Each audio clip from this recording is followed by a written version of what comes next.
Israel की हवा यहां भी पहुंच गई है।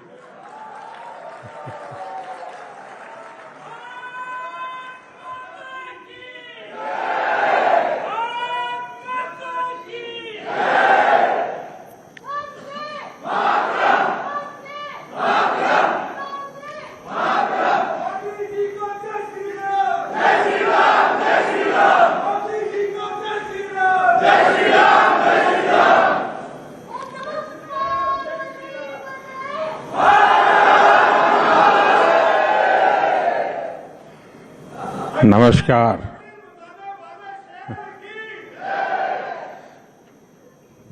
नेटवर्क 18 के सभी पत्रकार, इस व्यवस्था को देखने वाले सभी साथी, यहाँ उपस्थित सभी महानुभाव, देवी और सज्जनों, आप सभी राइजिंग भारत की चर्चा कर रहे हैं और इसमें स्ट्रेंथ विद इन पर आपका जोर है। यानी साधारण शब्दों में कहूं तो देश के अपने खुद के सामर्थ्य पर आपका फोकस है। और हमारे यहां तो शास्त्रों में कहा गया है तत्वमसि, यानी जिस ब्रह्म की खोज में हम निकले हैं वो हम ही हैं, वो हमारे भीतर ही है। जो सामर्थ्य हमारे भीतर है उसे हमें पहचानना है। बीते 11 वर्षों में भारत ने अपना वही सामर्थ्य पहचाना है और इस सामर्थ्य को सशक्त करने के लिए आज देश निरंतर प्रयास कर रहा है। साथियों, सामर्थ्य किसी देश में अचानक पैदा नहीं होता। सामर्थ्य पीढ़ियों में बनता है। वो ज्ञान से, परंपरा से, परिश्रम से और अनुभव से निखरता है। लेकिन इतिहास के एक लंबे कालखंड में गुलामी की इतनी शताब्दियों में हमारे सामर्थ्यवान होने की भावना को ही हीनता से भर दिया गया था। दूसरे देशों से आयातित विचारधारा ने समाज में कूट कूट कर ये भर दिया था कि हम अशिक्षित हैं और अनुगामी यानी फॉलोवर हैं।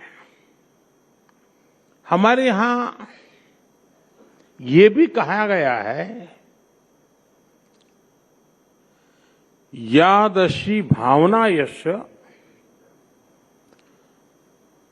सिद्धिर्भवति त्यादशी, यानी जैसी जिसकी भावना होती है उसे वैसी ही सिद्धि प्राप्त होती है। जब भावना में ही हीनता थी तो सिद्धि भी वैसी ही मिल रही है। हम विदेशी तकनीक की नकल करते थे, विदेशी मोहर का इंतजार करते थे। ये वो गुलामी थी जो राजनीतिक और भौगोलिक से ज्यादा मानसिक गुलामी थी। दुर्भाग्य से आजादी के बाद भी भारत गुलामी की मानसिकता से बाहर नहीं निकल पाया और इसका नुकसान हम आज तक उठा रहे हैं। इसका ताजा उदाहरण हम ट्रेड डील्स को लेकर हो रही चर्चा में देख रहे हैं। कुछ लोग चौंक गए हैं कि अरे ये क्या हो गया, कैसे हो गया। विकसित देश भारत से ट्रेड डील्स करने में इतने उत्सुक क्यों हैं? इसका उत्तर है हताशा निराशा से बाहर निकल रहा आत्मविश्वासी भारत।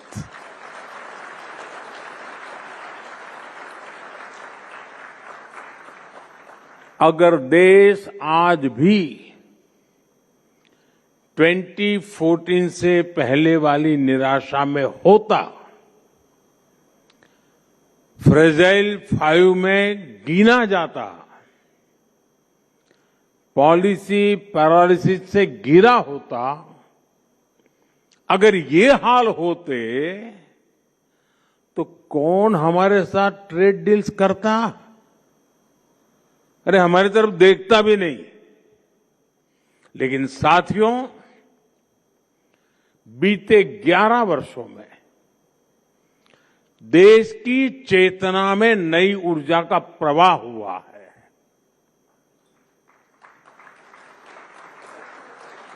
भारत अब अपने खोए हुए सामर्थ्य को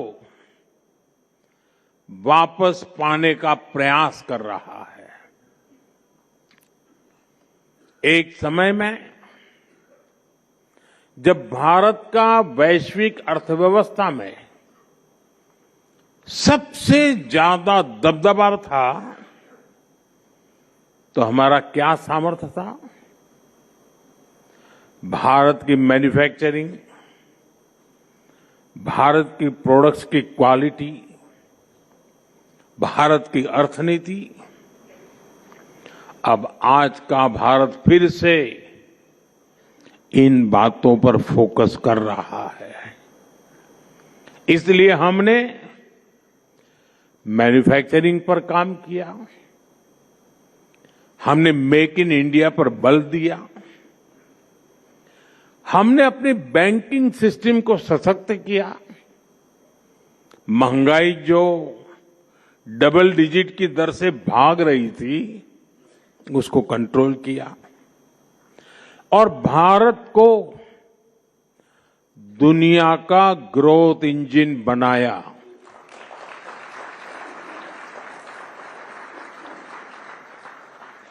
भारत का यही सामर्थ्य है कि दुनिया के विकसित देश सामने से भारत के साथ ट्रेड डील करने के लिए खुद आगे आ रहे हैं। साथियों, जब किसी राष्ट्र के भीतर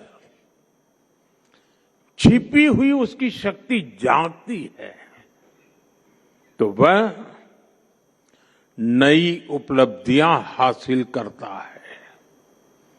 मैं आपको कुछ और उदाहरण देता हूं। जैसे मैं जब कभी दूसरे देशों के हेड ऑफ द गवर्नमेंट से मिलता हूं तो वो जनधन, आधार और मोबाइल की त्रिशक्ति के बारे में सुनने के लिए बहुत उत्सुक होते हैं। जिस भारत में एटीएम भी दुनिया के विकसित देशों की तुलना में काफी समय बाद आया, उस भारत ने डिजिटल पेमेंट सिस्टम में ग्लोबल लीडरशिप कैसे हासिल कर ली, जहां पर सरकारी मदद की लीकेज को कड़वा सच मान लिया गया था, वो भारत डीबीटी के जरिए 24 लाख करोड़ रुपए यानी 24 ट्रिलियन रुपीज कैसे लाभार्थियों को भेज पा रहा है। भारत का डिजिटल पब्लिक इंफ्रास्ट्रक्चर आज पूरे विश्व के लिए चर्चा का विषय बन चुका है। साथियों, दुनिया हैरान होती है कि जिस भारत में 2014 तक करीब 3 करोड़ परिवार अंधेरे में थे, वो आज सोलर पावर कैपेसिटी में दुनिया के टॉप के देशों में कैसे आ गया। जिस भारत के शहरों में पब्लिक ट्रांसपोर्ट सुधरने की कोई उम्मीद न थी, वो भारत आज दुनिया का तीसरा बड़ा मेट्रो नेटवर्क वाला देश कैसे बन गया। जिस भारत के रेलवे की पहचान सिर्फ लेट लतीफी और धीमी रफ्तार से होती थी, वहां वंदे भारत, नमो भारत ऐसी सेमी हाई स्पीड कनेक्टिविटी कैसे संभव हो पा रही है। साथियों, एक समय था जब भारत नई टेक्नोलॉजी का सिर्फ और सिर्फ कंज्यूमर था। आज भारत नई टेक्नोलॉजी का निर्माता भी है और नए मानक भी स्थापित कर रहा है। और ऐसा इसलिए हुआ है क्योंकि हमने अपने सामर्थ्य को पहचाना है। जिस स्ट्रेंथ विदिन की आप चर्चा कर रहे हैं, ये उसका ही उदाहरण है। साथियों, जब हम गर्व से आगे बढ़ते हैं तो दुनिया हमें जिस नजर से देखती रही है, वो नजर भी बदली है। आप याद कीजिए, कुछ साल पहले तक दुनिया में ग्लोबल मीडिया में भारत के किसी इवेंट की कितनी कम चर्चा होती थी। भारत में होने वाले इवेंट्स को उतनी तवज्जो ही नहीं दी जाती थी। और आज देखिए, भारत जो करता है, जो एक्शन यहां होता है, उसका वैश्विक विश्लेषण होता है। एआई समिट का उदाहरण आपके सामने है, इसी भवन में हुआ है। एआई समिट में 100 से ज्यादा देश शामिल हुए।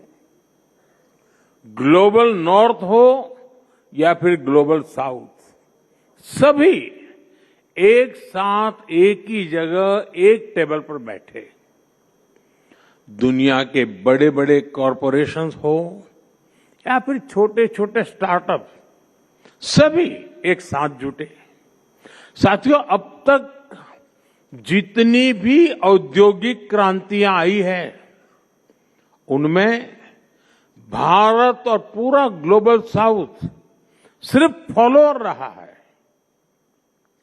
लेकिन आर्टिफिशियल इंटेलिजेंस के इस युग में भारत निर्णयों में सहभागी भी है और उन्हें शेप भी कर रहा है।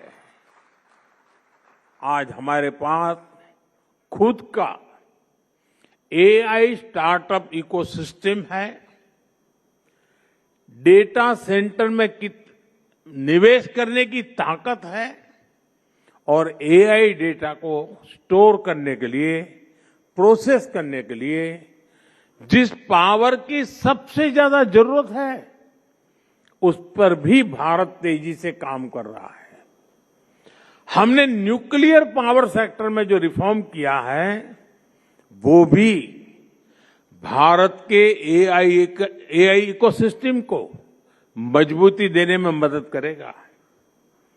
साथियों, एआई समिट का आयोजन पूरे भारत के लिए गौरव का पल था, लेकिन दुर्भाग्य से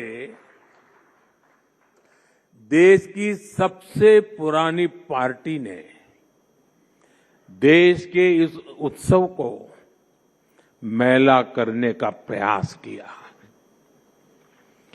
विदेशी अतिथियों के सामने कांग्रेस ने सिर्फ कपड़े नहीं उतारे, बल्कि इसने कांग्रेस के वैचारिक दिवालियेपन को भी एक्सपोज कर दिया है। जब नाकामी की निराशा, हताशा मन में हो और अहंकार सिर चढ़कर बोलता हो, तब देश को बदनाम करने की ऐसी सोच सामने आती है। जाहिर है, कांग्रेस की इस हरकत से देश में गुस्सा है। इसलिए इन्होंने अपने पाप को सही ठहराने के लिए महात्मा गांधी जी को आगे कर दिया। कांग्रेस हर बार ऐसा ही करती है। जब अपने पाप को छुपाना हो तो कांग्रेस बापू को आगे कर देती है, और जब अपना गौरवगान करना हो तो एक ही परिवार को सारा क्रेडिट दे देती है। साथियों, कांग्रेस अब विचारधारा के नाम पर केवल विरोध की टूलकिट बनकर रह गई है, और ये अंध विरोध की मानसिकता इतनी बढ़ गई है कि देश को हर मंच, हर प्लेटफॉर्म पर नीचा दिखाने से नहीं चूकते।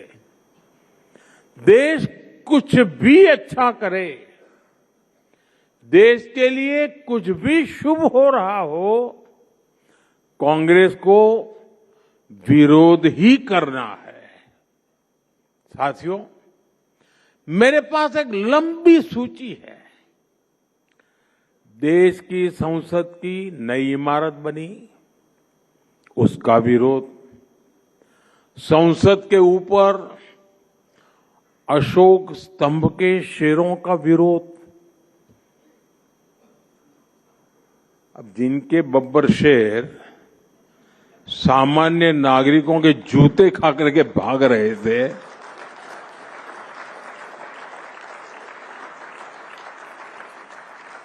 उनके संसद भवन के शेर के दांत देख करके डर लग गया उनको। कर्तव्य भवन बना, उसका भी विरोध। सेनाओं ने सर्जिकल स्ट्राइक की, उसका भी विरोध। बालाकोट में एयर स्ट्राइक हुई, उसका भी विरोध। ऑपरेशन सिंदूर हुआ, उसका भी विरोध। यानी देश की हर उपलब्धि पर कांग्रेस के टूलकिट से एक ही चीज निकलती है, विरोध। साथियों, देश ने आर्टिकल 370 की दीवार गिराई, देश खुश हुआ, लेकिन कांग्रेस ने विरोध किया। हमने सीएए का कानून बनाया, उसका विरोध। हम महिला आरक्षण कानून लाए, उसका विरोध। 3 तलाक के विरुद्ध कानून लाए, उसका विरोध। हम यूपीआई लेकर आए, उसका विरोध। स्वच्छ भारत अभियान लेकर आए, उसका विरोध। देश ने कोरोना वैक्सीन बनाई, तो उसका भी विरोध। साथियों, लोकतंत्र में विपक्ष का मतलब सिर्फ अंध विरोध नहीं होता। डेमोक्रेसी में विपक्ष का मतलब वैकल्पिक विजन होता है। इसलिए देश की प्रबुद्ध जनता कांग्रेस को सबक सिखा रही है। आज से नहीं, बीते 4 दशकों से लगातार ये काम देश की जनता कर रही है। मैं जो कहने जा रहा हूं, मीडिया के साथ ही उसका भी जरा एनालिसिस करिएगा। आपको पता लगेगा कि कांग्रेस के वोट चोरी नहीं हो रहे हैं, बल्कि देश के लोग अब कांग्रेस को वोट देने लायक ही नहीं मानते। और इसकी शुरुआत 1984 के बाद ही होनी शुरू हो गई थी।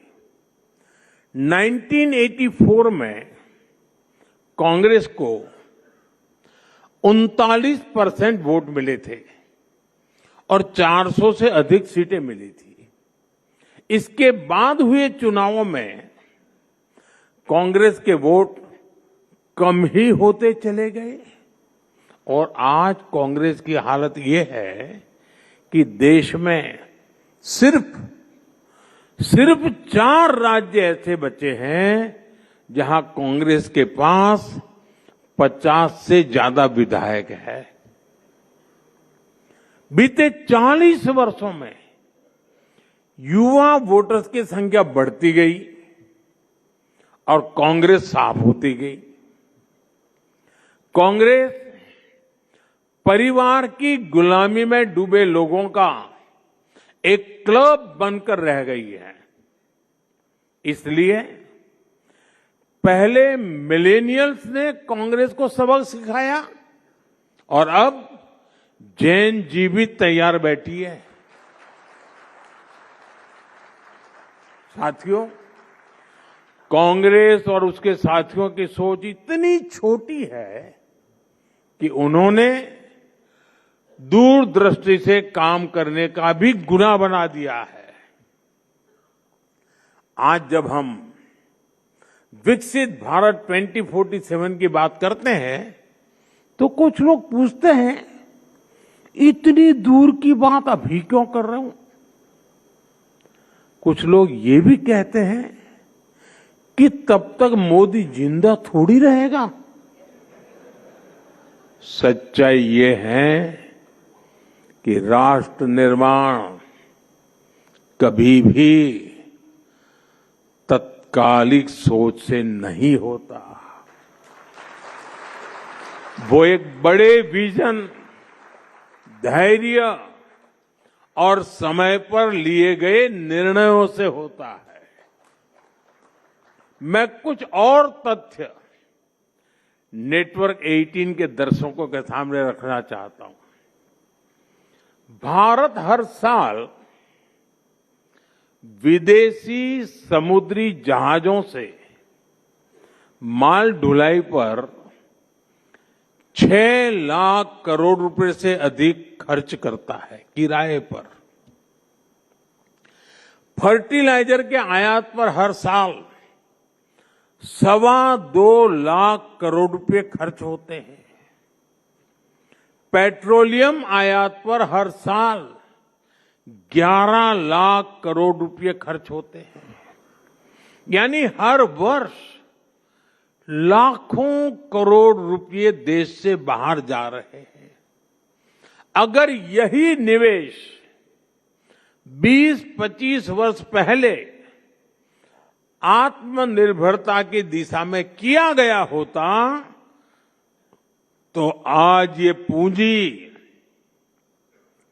भारत के इंफ्रास्ट्रक्चर, रिसर्च, इंडस्ट्री, किसान और युवाओं की क्षमताओं को मजबूत कर रही होती। आज हमारी सरकार इसी सोच के साथ काम कर रही है। विदेशी जहाजों को 6 लाख करोड़ रुपए ना देना पड़े, इसलिए भारत शिपिंग और पोर्ट इंफ्रास्ट्रक्चर को मजबूत किए जा रहा है। फर्टिलाइजर का डोमेस्टिक प्रोडक्शन बढ़ाने के लिए नए प्लांट लग रहे हैं। नैनो यूरिया को बढ़ावा दिया जा रहा है। पेट्रोलियम पर निर्भरता कम करने के लिए ethanol blending, green hydrogen mission, solar और इलेक्ट्रिक मोबिलिटी की प्राथमिकता दी जा रही है। और साथियों, हमें भविष्य की ओर देखते हुए भी आज ही निर्णय लेने हैं। इसलिए आज भारत में सेमीकंडक्टर इकोसिस्टम का निर्माण हो रहा है। रक्षा उत्पादन में, मोबाइल मैन्युफैक्चरिंग में, ड्रोन टेक्नोलॉजी में, क्रिटिकल मिनरल सेक्टर में और उसमें निवेश आने वाले दशकों की आर्थिक सुरक्षा की नींव है। 2047 का लक्ष्य कोई राजनीतिक नारा नहीं है। यह उस ऐतिहासिक भूल को सुधारने का संकल्प भी है जहां कांग्रेस की सरकारों के समय कई क्षेत्रों में समय रहते निवेश नहीं किया। आज अगर हम खुद स्वदेशी जहाज, स्वदेशी शिप बनाएंगे, खुद एनर्जी का प्रोडक्शन करेंगे, खुद नई टेक्नोलॉजी डेवलप करेंगे, तो आने वाली पीढ़ियां इंपोर्ट के बोझ की नहीं, एक्सपोर्ट की क्षमता पर चर्चा करेगी। राष्ट्र की प्रगति आज की सुविधा से नहीं, कल की तैयारी से तय होती है। और दूरदृष्टि से की गई मेहनत ही 2047 के आत्मनिर्भर, सशक्त और समृद्ध भारत की आधारशिला है। और इसके लिए कांग्रेस अपने कितने ही कपड़े फाड़ ले, हम निरंतर काम करते रहेंगे। साथियों, राष्ट्र निर्माण की, नेशन बिल्डिंग की एक बहुत अहम शर्त होती है नेक नीयत की। कांग्रेस और उसके साथी दल इसमें भी फेल रहे हैं। कांग्रेस और उसके साथियों ने कभी नेक नीयत के साथ काम नहीं किया। गरीब का दुख, उसकी तकलीफ से भी इन्हें कोई वास्ता नहीं है। जैसे बंगाल में आज तक आयुष्मान भारत योजना लागू नहीं हुई। अगर नेक नीयत होती तो क्या गरीबों को 5 लाख रुपए तक का मुफ्त इलाज देने वाली इस योजना को बंगाल में रोका जाता क्या? नहीं। आप भी जानते हैं कि देश में पीएम आवास योजना के तहत गरीबों के लिए पक्के घर बनवाए जा रहे हैं। नेटवर्क 18 के दर्शकों को मैं एक और आंकड़ा देता हूं। तमिलनाडु के गरीब परिवारों के लिए करीब 9.5 लाख पक्के घर अलॉट किए गए हैं। 9.5 लाख। लेकिन इनमें से 3 लाख घरों का निर्माण अटक गया है। क्यों? क्योंकि डीएमके सरकार गरीबों के इन घरों के निर्माण में दिलचस्पी नहीं दिखा रही है। इसकी वजह क्या है?